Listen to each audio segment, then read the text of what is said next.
Buenas, vamos a empezar a grabar un vídeo relativo a la Revolución Francesa, sin perjuicio de que luego después en clase tratemos el tema o reforcemos el tema, pero como, bueno, hasta el jueves no nos vamos a ver, pues vamos a empezar a explicar un poco cuáles son las líneas generales del proceso revolucionario francés. Bien, podemos empezar diciendo que la Revolución Francesa es un fenómeno muy importante que tuvo o que determinó en toda la historia de por lo menos del mundo occidental eh, posteriormente y que pues, supuso un cambio radical en el propio concepto de revolución está indicado este cambio. Recordad que una revolución es un cambio de 180 grados en una situación determinada, en este caso una revolución política. Y la Revolución Francesa tuvo este aspecto de revolución política muy acusadamente. Recordad que hubo una revolución previa, una revolución en los Estados, que fue la que formó los Estados Unidos, es decir, la que hemos tratado ya de la guerra de independencia, que, bueno, pues que se caracterizó por ser una guerra de independencia contra la ocupación colonial británica, pero que también se convirtió en un proceso revolucionario en tanto en cuanto creó una nación nueva sobre las bases de la Ilustración y sobre bases constitucionales, y que formó de alguna manera el primer Estado, la primera gran república constitucional de la historia. Bien, la Revolución Francesa, sin embargo, tiene una característica que no tuvo la Revolución Americana, que es que, bueno, claro, en América no habían estructuras feudales ni habían estructuras propias del antiguo régimen, por lo menos no muy acusadamente. Mientras que en Francia sí que la revolución tuvo este carácter también de cambio o de destrucción del antiguo régimen y de construcción de una realidad nueva que pues, conocemos como, bueno, fundamentalmente como el Estado liberal. Además, la revolución que ya os digo, es decir, acabó con las estructuras sociales propias del antiguo régimen, también con sus estructuras políticas y también con sus estructuras económicas. Por eso la llamamos revolución y por eso fue un proceso tan determinante en el futuro, porque luego, después de la revolución, se implementaron en buena parte, no solo de Europa, sino del mundo occidental, entendiendo, bueno, incluyendo aquí, claro, las repúblicas, las 20 repúblicas que existen actualmente, que se desgajaron del Imperio Español y que, bueno, pues que tuvieron en su génesis y en sus emancipaciones, estuvo la génesis de la Revolución Francesa, también de la Revolución Americana, pero también de la Revolución Francesa, en tanto que fueron eh, crearon repúblicas de carácter constitucional y que bueno, pues iniciaron un proceso a donde se ensayó fundamentalmente, bueno, pues en gran medida, pues estas nuevas constituciones. En el caso de España, que será la siguiente gran revolución, en el sentido de que, bueno, pues después de la invasión napoleónica se estableció la Constitución de Cádiz y empezó la andadura del Estado liberal español, con diferentes momentos que ya estudiaréis en otro, sobre todo el año que viene, en segundo de bachillerato. Pero la Revolución Francesa también tuvo o tiene unas características, es decir, la revolución no solamente fue una revolución en Francia, sino que pronto la revolución tuvo una vocación de expandirse por el resto de Europa, ya os digo también por el continente americano y por los virreinatos españoles. Y esto se debe también, bueno, la propia situación geográfica francesa también favorecía esto. Es decir, Francia está en medio de la Europa occidental, hace fronteras, bueno, pues hace frontera con España, hace frontera con Suiza, con Italia, hace frontera con Austria, hace frontera con Alemania y bueno, está también con los Países Bajos. Es decir, que Francia era un lugar que geográficamente también se daba a la expansión de la ideología revolucionaria. Por otro lado, los revolucionarios franceses pronto fueron conscientes de que si no eran capaces de expandir la revolución acabaría siendo ahogada por el antiguo régimen. Y luego tener en cuenta también que Francia en ese momento es el país europeo occidental más poblado, es el más rico, y por lo tanto su fuerza demográfica, su fuerza económica, su riqueza natural, también favoreció que se pudiera establecer o expandir la revolución por métodos fundamentalmente bélicos, bueno, que acabaron estallando en su máxima grandeza en el periodo napoleónico. Bien, em, eh, por lo tanto, la revolución pronto dejó de ser una mera revolución nacional para contener una vocación de expansión por toda Europa occidental, como sí ocurrió. Y bueno, será conveniente ahora tratar cuáles fueron las razones que impulsaron o que hicieron que Francia o que la semilla de la revolución germinase en Francia. Son razones de variado carácter. ¿Eh? Podemos agruparlas en razones de carácter ideológico, de carácter económico-social, de carácter político, de carácter financiero y algo que hay que hacer hincapié en ello también, bueno, pues la propia participación de muchos franceses en la guerra de independencia americana. Y bueno, franceses y como ya veréis, algunos españoles, además, que fueron personajes muy conspicuos en, en el proceso revolucionario francés y en los procesos revolucionarios liberales de la época. Me estoy refiriendo fundamentalmente a Miranda. Eh, bien, las razones de carácter ideológico claramente están relacionadas con el proceso y con la eclosión de la Ilustración durante el siglo XVIII. Recordad que la Revolución Francesa comienza en 1789, es decir, a finales del siglo XVIII, y que, eh, bueno, proceso de la Ilustración que, bueno, que ya tratamos, pero que recordad que fundamentalmente puso fuertemente en entredicho los fundamentos del antiguo régimen, tanto en el orden social como en el orden político. También atacó los fundamentos religiosos del antiguo régimen. Y de alguna manera fue un movimiento intelectual que socavó los fundamentos ideológicos, políticos, sociales, económicos del antiguo régimen. La Ilustración, de alguna manera, que más que un movimiento filosófico, es un movimiento, sobre todo en Francia, es un movimiento editorial, ¿eh? De expansión de una serie de ideas que habían nacido en la Revolución Inglesa unos años antes. Recordad, por ejemplo, que la gran obra francesa de la Ilustración, que es la Enciclopedia de Diderot y d'Alembert, no es nada más que una especie de copia galeata, un poco, pues de la Ciclopedia escocesa. Por lo tanto, la Ilustración está en la base del liberalismo.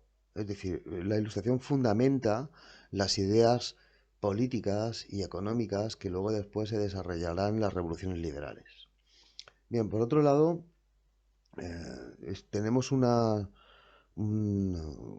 razones también de carácter económico-social que tienen que ver fundamentalmente con el auge de una clase social, que es la burguesía. Recordad que esto es un proceso, el proceso de auge económico y social de las clases burguesas, que tienen que ver fundamentalmente con el proceso de mundialización económica que se da a partir del descubrimiento de América. Y del descubrimiento de América y de las rutas que los portugueses también abrieran hacia la India. Es decir, este proceso de mundialización económica, en función de unas nuevas tecnologías marítimas, de la capacidad que tienen, en este caso, los estados ibéricos de expandirse, y de crear y de ensanchar el mundo. Recordad que la nobleza tenía frenos estamentales a participar en procesos económicos y que fue aprovechado por las clases burguesas fundamentalmente para enriquecerse comercialmente. Por lo tanto, lo que aparecerá a partir del siglo XVI será un proceso de capitalización, de un capitalismo comercial que beneficia a estas clases no privilegiadas, pero que recordad que también son unas clases que no son privilegiadas, pero que tienen derechos políticos en toda Europa, y que aprovechándose de esta mundialización económica, de unos mercados muy lucrativos, bueno, pues crecerán económicamente y por lo tanto socialmente. Pero seguían siendo grupos sociales en los distintos estados europeos que, aunque habían crecido económicamente y estaban empezando a ocupar unas posiciones de relevancia en el ámbito social, no disponían de derechos de preeminencia política.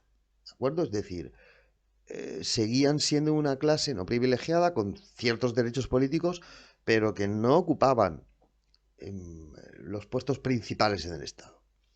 En Francia en concreto, y luego después lo veremos cuando veamos la cuestión de los estados generales, recordad que había aquí un pacto entre la nobleza y la monarquía, por el cual, a cambio de que la monarquía mantuviese los privilegios políticos, económicos y sociales de la nobleza, pues la nobleza no le exigía al rey que convocase estados generales, que era donde se podían expresar los frenos que la monarquía tenía. Sabéis que a partir de Luis XIV, el rey Sol, en Francia, la monarquía se hace una monarquía absoluta con una potencia, un absolutismo con una potencia muy importante.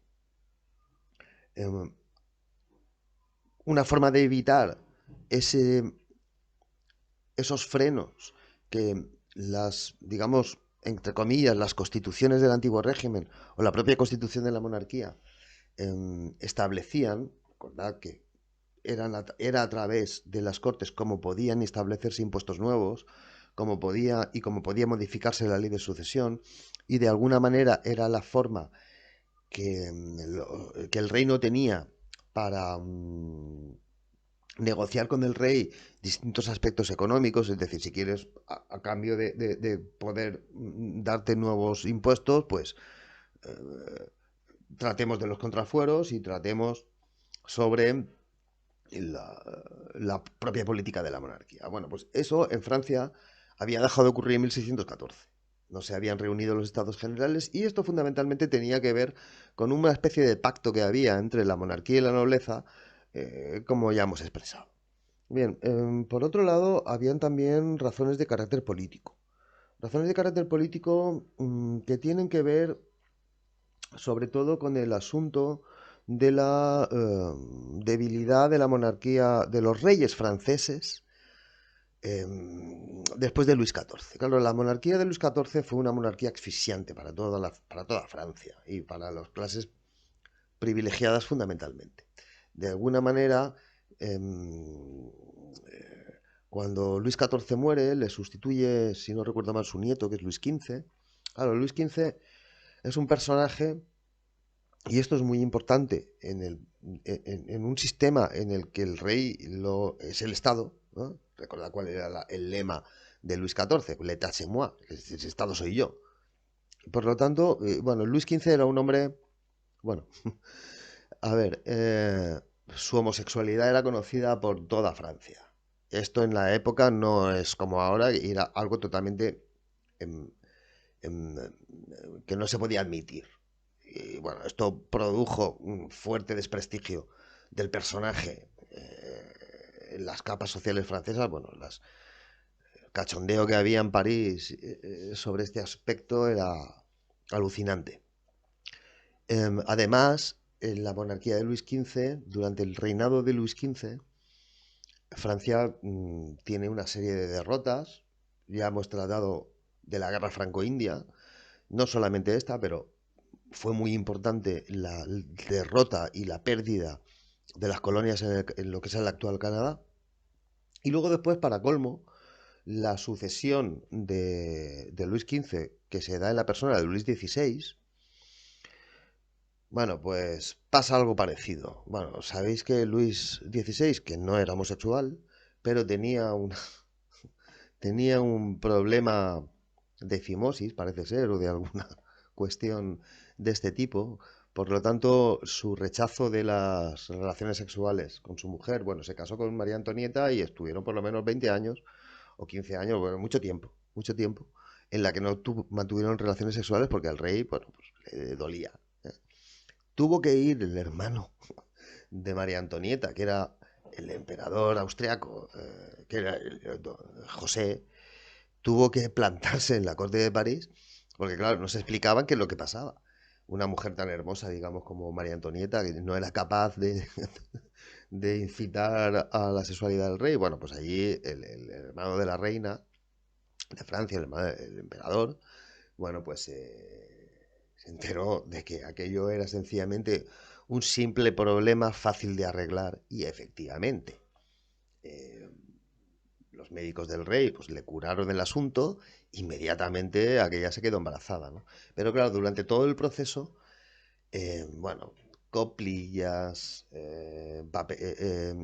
papeles volanderos, bueno, un cachondeo, bueno, o sea, recordad aquella coplilla que se cantaba en París, o de que el rey que tenía aficiones de cerrajero, pues que era incapaz de abrir la puerta o de incrustar la llave en la cerradura, ¿no? Es decir, esto que puede parecer hoy en día una cuestión de carácter, bueno, de cotilleo, en una situación como la monarquía absoluta era fundamental el prestigio del rey. Además, bueno, recordad que, por lo tanto, esta debilidad política de la monarquía influyó mucho en su desprestigio. Luego después tendremos también otra cuestión que es el carácter o las razones de carácter financiero.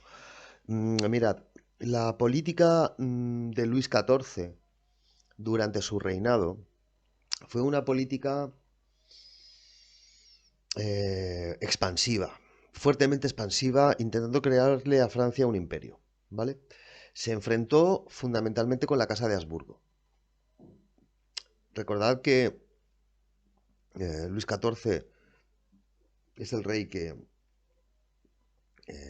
firma la paz de los Pirineos con España, es decir, es la derrota de España como potencia en Europa, no como potencia mundial, que seguirá siendo hasta el siglo XIX. La gran potencia mundial seguirá siendo España durante el siglo XIX por la cuestión americana. Pero de Europa se tendrá que retirar, cosa que fue beneficiosa al final. Y bueno, la firma de la paz de los Pirineos es la firma que de alguna manera fenestra a España como potencia europea. Además, el rey Luis XIV vivió mucho tiempo y es el que implanta, es decir, la Casa de Borbón acabará también reinando España a principios del siglo XVIII con la Guerra de Sucesión, durante la vida todavía de Luis XIV. Es una guerra que se produce en España, a donde los franceses vencen y consiguen implantar al nieto de Luis XIV como rey de España, que es Felipe V, que será Felipe de Anjou, que será el que inaugure la dinastía actual que existe todavía en España, que son los Borbones.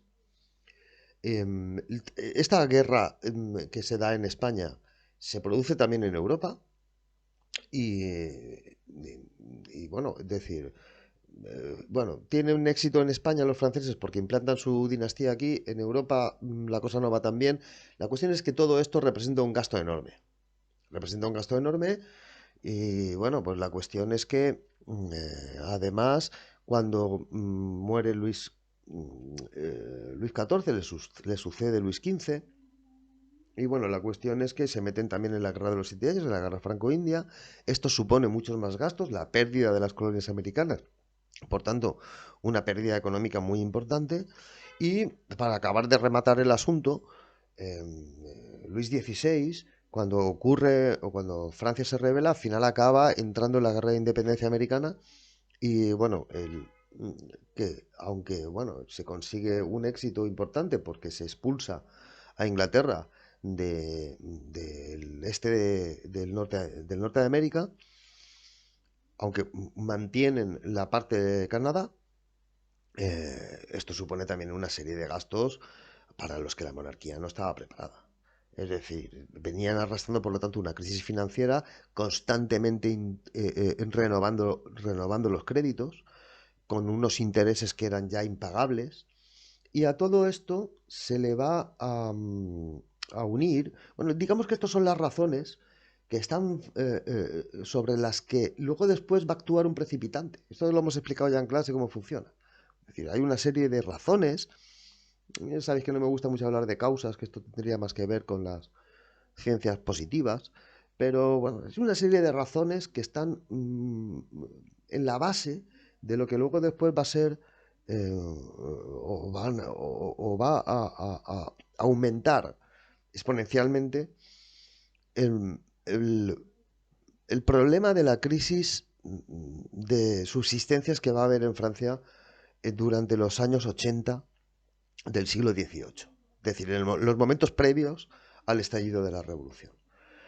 Bueno, hay una serie de malas cosechas, de cosechas horribles, que van a hacer aumentar el precio del pan. Y entonces esto va a ser el precipitante del asunto.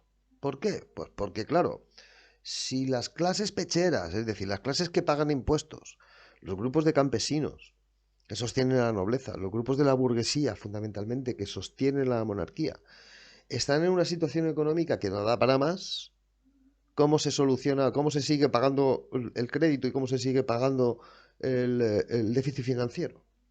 Es decir, era una situación en la que no se podía ya continuar aumentando la cantidad de impuestos que se pagaban, que fueron impuestos de carácter indirecto, porque recordad que los impuestos directos tenían que ser aprobados en cortes, en cortes, bueno, en estados generales en Francia, que son lo mismo que las cortes en España, pero que no se,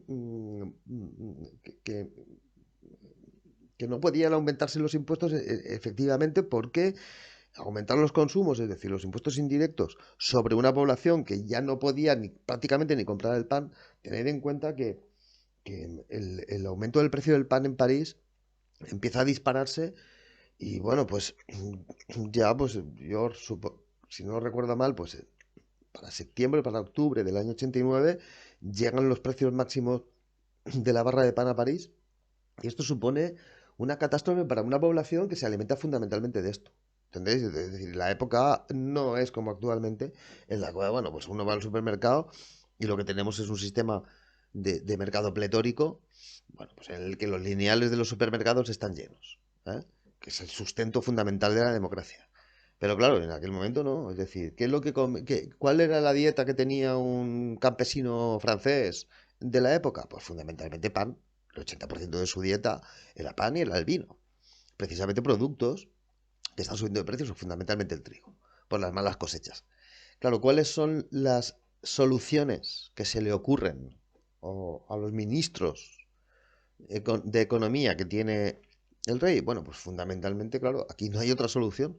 Si no se pueden seguir aumentando los impuestos sobre las clases populares, digamos sobre las clases populares, pues habrá que aumentárselo a las clases privilegiadas. Y habrá que implementar, entre otras muchas cosas, un impuesto sobre la tenencia de la tierra. Claro, ¿quiénes eran los terratenientes fundamentales? Los terratenientes más importantes. Bueno, pues claro, la nobleza y la iglesia. Los grupos privilegiados a los que estaban exentos de pagar impuestos. ¿Eh? En las tradiciones sociales del antiguo régimen y políticas. Bien, aquí va a haber un intento primero de un primer ministro que se llama Calón, que bueno, pues que intenta aumentar los impuestos ante la negativa de la nobleza, fundamentalmente de la nobleza. El caso de la Iglesia en Francia es un caso, bueno, que comentaremos más adelante. Eh, La nobleza, por supuesto, se niega bueno, pues a soltar un duro. Es decir, no están dispuestos. Para ello, entonces, bueno, pues hay una reunión de notables, se convoca una asamblea de notables. Y fijaos que no se convocan los estados generales. Nunca tiene el rey la cana, ni tiene nunca la disposición de, em, de convocar estados generales. Pero, bueno, se convoca una asamblea de notables en la que el resultado de la asamblea de notables es claro, que la nobleza pues se niega totalmente a sostener a la monarquía. Ante esta situación, bueno, se despide al ministro, a Calón, y bueno, pues se traerá una serie de, bueno, un ministro el que destaca más adelante, unos meses, los meses de primavera del siglo XVIII, de 1789, a un ministro muy importante que es Necker, y que Necker, pues claro, llega a las mismas conclusiones que Calón. Es decir, la única forma que hay de, de aliviar el déficit de la monarquía y de aliviar un déficit del que no se puede salir, es decir, la monarquía está en quiebra, pues es implementando unos impuestos sobre las clases privilegiadas. Para poder hacer esto, es necesario. No lo puede hacer el rey unilateralmente. Tiene que hacerlo a través de los estados generales. Estados generales que no se convocaban en Francia desde 1614. Y esto va a ser el inicio de la revolución. Porque en los estados generales lo que va a ocurrir va a ser que la parte del tercer, el tercer estado, representantes fundamentalmente de la burguesía, pues se revolucionarán. Que ya veremos más adelante por qué. Bueno, vamos a dejar este primer vídeo aquí, un vídeo cortito que no llega a la media hora y continuaremos desarrollando el tema porque, claro, no nos vamos a ver hasta el jueves y, bueno, pues sencillamente que lo disfrutéis y en el próximo vídeo trataremos ya de cómo fue el asunto eh, de la revolución, es decir, de cómo se derivaron los estados generales y dejaron de ser estados generales para pasar a ser una asamblea nacional y este es el primer momento revolucionario. Bueno, pues hasta aquí y nos vemos en un próximo vídeo. Hasta luego.